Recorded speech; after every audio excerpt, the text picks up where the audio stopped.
Okay, so just to give you a little update here on this tank, since I'm doing a review on it. So it's got these molded plugs that are just permanent. You don't take these out. I'm thinking about sanding down this tab. I don't understand this tab. I'm gonna give them a call. I meant to call them about this today, but I just got busy doing other shit.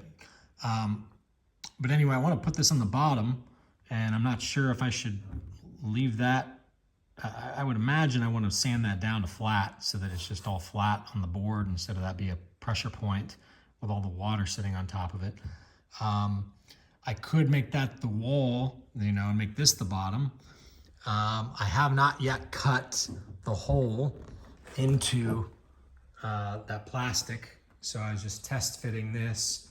Rather than deburr one, they didn't have any of these at Home Depot or Lowe's so I just found one that had the least amount of burr on it, is basically what I decided was the best option. This one goes in a lot better than the last one did. So then that's gonna go in either there or this other corner, depending on where I make the top and the bottom. These two here are already drilled. Unfortunately, I wish they both weren't, because one of them I'm gonna have to plug, okay? There's just one extra thing that can leak that I don't want to be able to leak.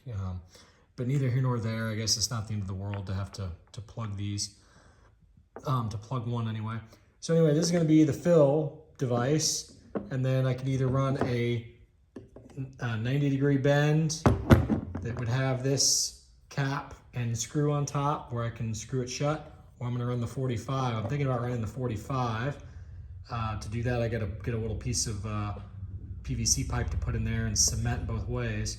But the nice thing about the 45 is you'd have an easier job of getting the hose in, okay, to the device, to the tank, and it would still be technically higher than the top of the tank, so you would never be leaving any air pockets in the tank as long as you get this filled to the top, so to speak. You wouldn't be leaving anything on the table.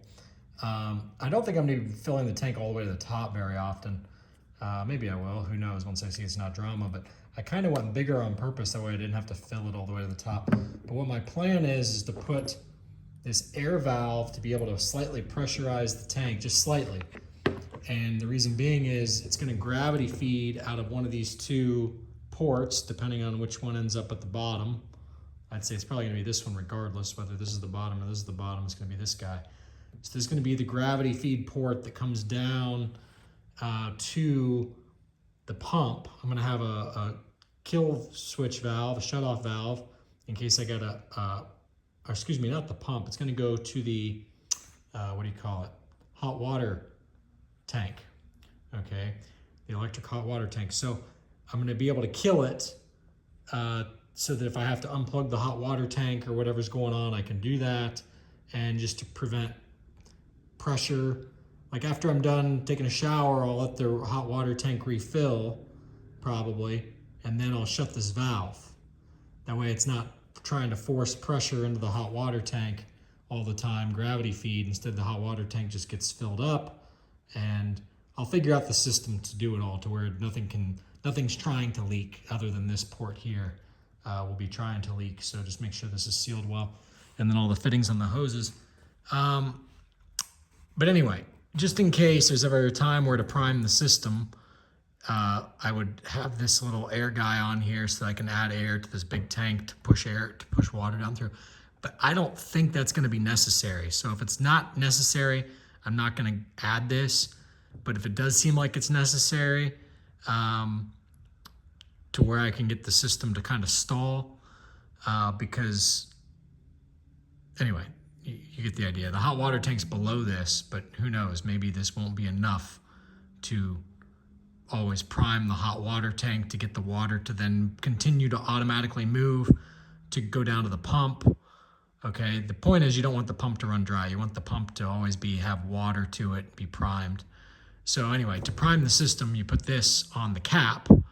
That way you're not drilling holes into this bulkhead or into the tank anywhere. Instead, you do this to the cap itself. So you would just screw the cap back on and add a little bit of air pressure, and boom, you're on your way. It's going to prime the thing pretty quick, is my thoughts there. Okay, so that's that.